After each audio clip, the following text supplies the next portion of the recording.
pandemic. People are experiencing more stress, there's anxiety around work. People are trying.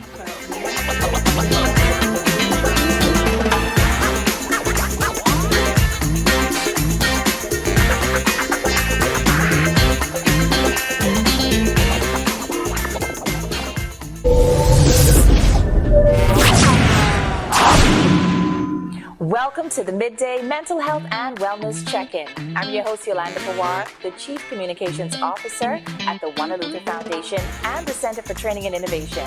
And I'm Stephen Thompson, the CTI Wellness Consultant, and today we'll be talking about resiliency.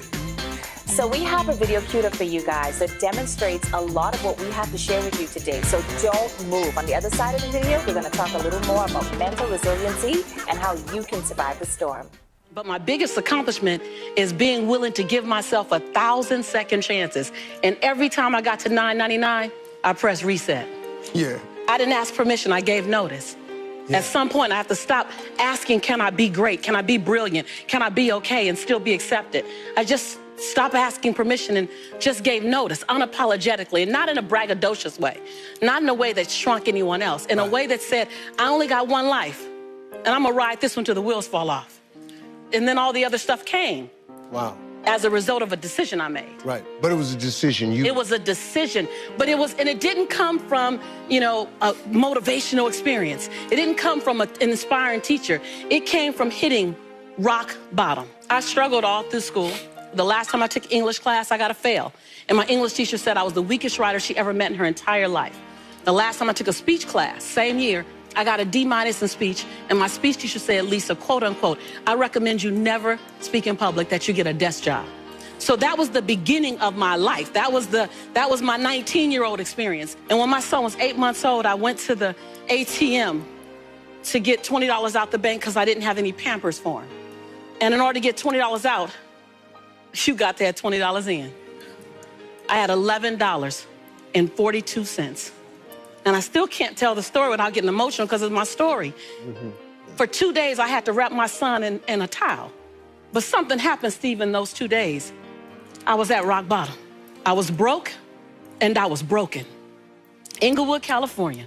My son laying on his back at 8 months. I have a towel over him and I have my hand on his stomach saying, don't you worry, Jaylani. Mommy will never be this broke again. And I made a decision. I was bankrupt. And every stinking thinking I had, I was bankrupt in trying to protect my pride. I was bankrupt in trying to be all that in a bag of chips and a bowl of grits, falsified. I was bankrupt in trying to not ask anyone for help. I was bankrupt in everything that was holding me and keeping me where I was. I've always talked a good game, but I wasn't doing anything with my gift.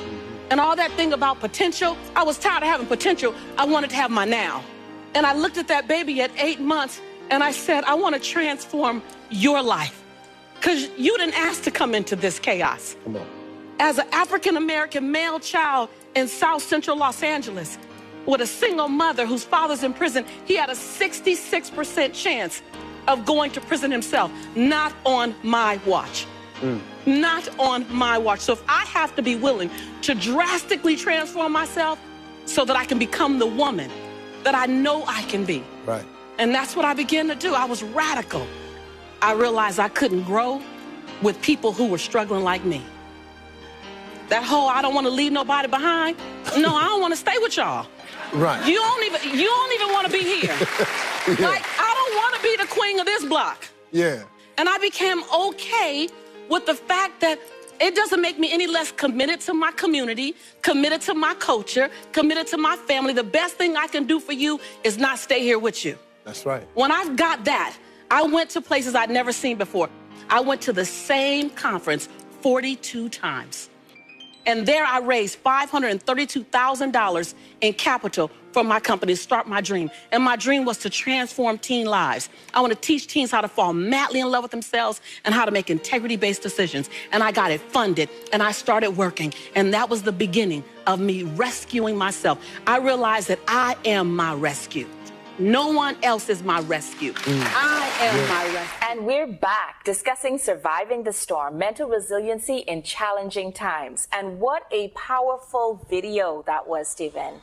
Lisa Nichols just laid it all bare, and she really demonstrated an inner strength that I think is a part of being mentally resilient. What are some of those qualities that we saw demonstrated right there, Stephen? Yeah, and I mean that's a powerful video.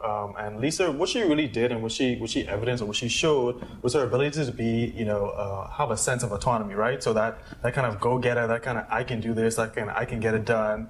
She also showed that she was calm under pressure. So recognizing that there were some things going on, she was kind of at the what does she refer to it as at the bottom? At her rock bottom. At rock bottom, but she was still calm under pressure. She was also able to have a rational thought process where she knew what she needed to do. She knew the steps that she needed to take. She just had to put those into practice. She had good self-esteem because she recognized that she was the one that had to get this done, that she was capable of getting this done as well. She showed optimism. So even though she was at rock bottom, she knew that there was only up from here. It's only up from here. And that's what really was able to drive her resiliency. She was also able to be have a meaningful purpose. So she had a purpose. She understood why it was that she needed to get those things done. And then finally, but not least, she had altruism. And altruism really is just love or compassion, not only for herself, but for her son. The ability to push forward because she knew that she wanted certain things for her son that were very important, and that's what really guided her forward and made her really resilient. Yes, her story is one that's very inspirational, and I think a lot of people right now can relate to it more than anything because so much is going on, so much has changed.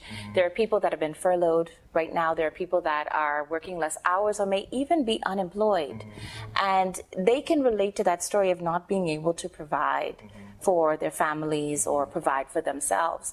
And it does require right now a different level of mental strength and resiliency to be able to navigate a lot of the things that are happening across the board. And so this is a really timely topic, I think, and really great information for us to share with our audience on how you can first start to get yourself in a state where you can think your way through, where you can plan your way through, where you can start to invest what you need to change your circumstances, or at least to have the hope to go out there and try and find a solution. It's very easy to get disappointed, and we spoke about disappointment last week. That was our show was about coping with grief, loss, and disappointment. But it's very easy to get in that depressed state and that disappointed state. But life goes on, and no matter what the adversity is, Stephen, I think the lesson is we have to push through. We have to be able to find what we need, those tools right now in this moment, to take authority for what we have and to plan how we can take the next step forward. And so for me, that was really powerful in Lisa's story. And it always gives me goosebumps because she's so emotional. She's so passionate. You feel that belief and you can say, you know what, if she's been there and now she is someplace completely different, financially, emotionally, mentally, that transformation is possible for any of us. Yeah, definitely. And I think what's something that's so important about her story is that she shows how she got so many no's, right? There were so many no's through her life. It just, disappointments, setbacks, fallbacks, rock bottoms. But she finally got that yes. She finally got those yeses. She created some of those yeses for herself too. And that's a really big part of resiliency, because if you're able to not just see the no's, but you're able to create some yeses, that's how you get the bounce back. That's how you get that mental toughness. That's how you push forward and get those things that you need and want. Right, so like Beyonce says, you take those lemons and you make lemonade. So on that note, we're going to now take a break, but we want you to stay tuned because when we come back, we're going to talk about the overall impact mental resiliency can have on your health. Stay tuned. And we're back talking about surviving the storm, mental resiliency in challenging times. And now we're going to talk to Stephen a little bit about how this toughness and this mental resiliency can actually impact and better your health. Yeah, so when we're talking about mental toughness, it really helps us with managing our stress, right? Or being able to reduce our stress. And we know if stress, it impacts our health directly. And that's what's increasing our blood pressure, giving us back pains, eye pain, stress. We're not able to sleep on time and sleep correctly and get the quality sleep that we need. Being resilient, really impacts the way that we're able to really function in our physiological health as well. It's amazing that just being able to develop this toughness can have that effect on your chemistry, on your physical body. That's amazing. What else is there that you have for us, Stephen? Yeah, definitely. And so when we think of just being able to reduce stress, but also how we experience emotions and how we experience the world around us. So we talked a little bit about how Lisa was able to be very optimistic and very kind of strong in her will. And really, when you have resiliency, or when you're resilient, you're able to push forward and not really experience those negative emotions so strongly. You're able to kind of stay the course. You're able to kind of recognize that you're in control, and it really helps with how you see the world, how you are experiencing those positive and negative emotions. And if you can relate to any of this, if you've had to be mentally strong in some circumstances to push through, let us know about it. Share it in the comments. Inspire someone else that may be watching with your story.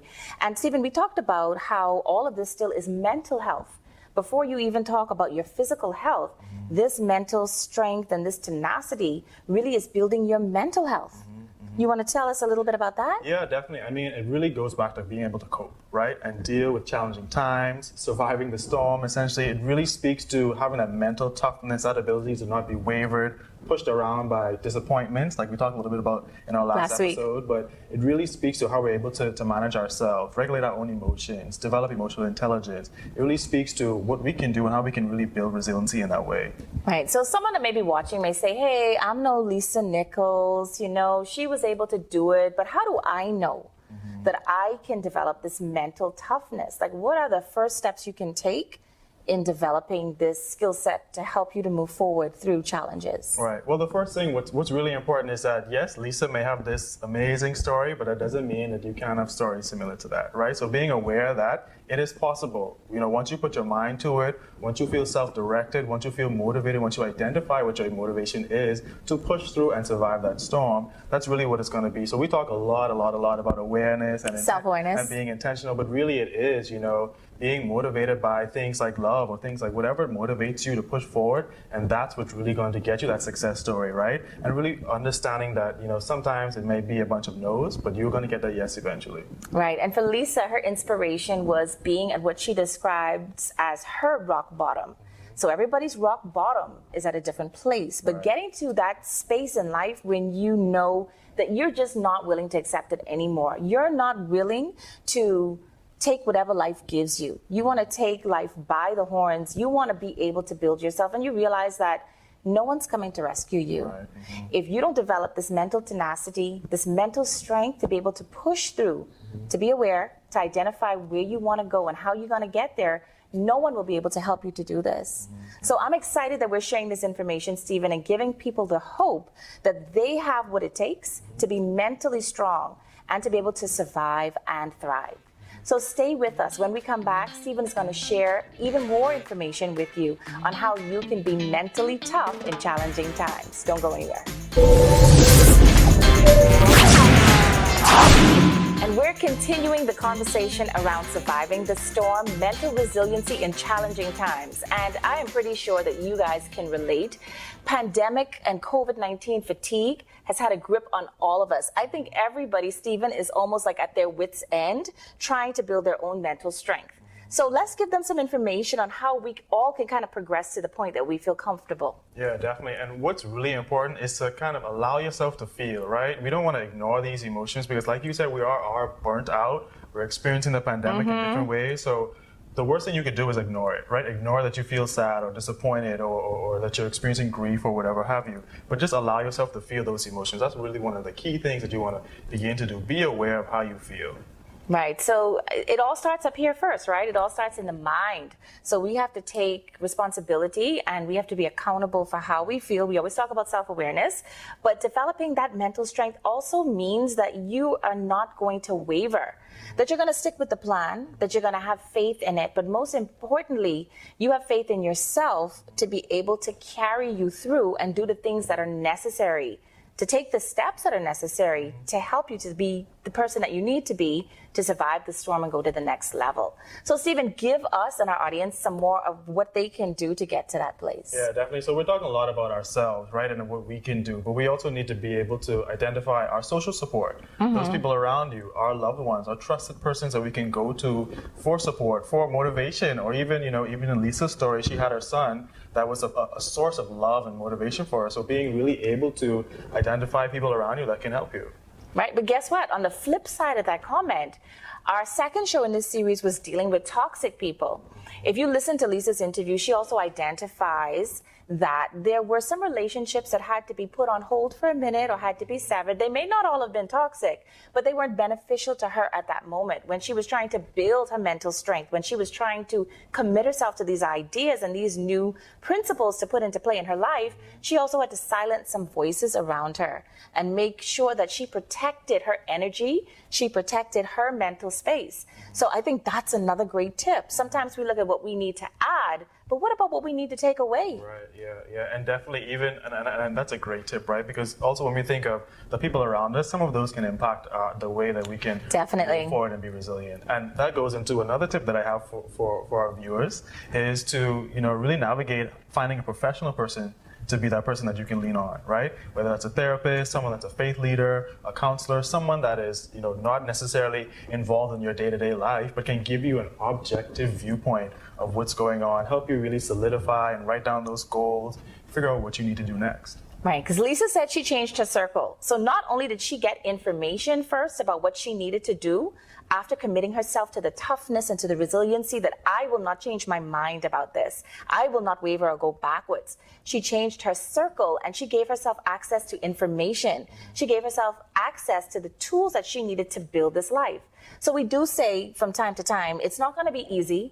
It's not going to be magical. It's something you have to put that effort into. But it starts upstairs. It starts in the mind. What you're able to shift in your own mental perspective has an effect on everything else. And like you said, Stephen, your health, your well-being, your faith in the future, your why about what it is that motivates you to do things in your life.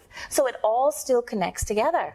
Yeah, definitely. And even when you talk about that, and you talk about being intentional, I talk about being intentional. I love that one, though. I love being intentional. But it really is, when you're being intentional, it is to set goals. Even if you got a phone, you got a notepad, write those goals down, make them measurable, make them SMART goals if you're familiar with SMART goals, but really, articulating reasonable goals that you can move towards to be resilient and move towards those goals. Because sometimes we set up these grandiose goals for ourselves and then we fall short and we become disappointed, but we haven't set ourselves up for success. And you have to be able to be intentional about setting those goals to be able to move forward. And celebrate the small milestones. Obviously, Lisa Nichols did not start off on the Steve Harvey show.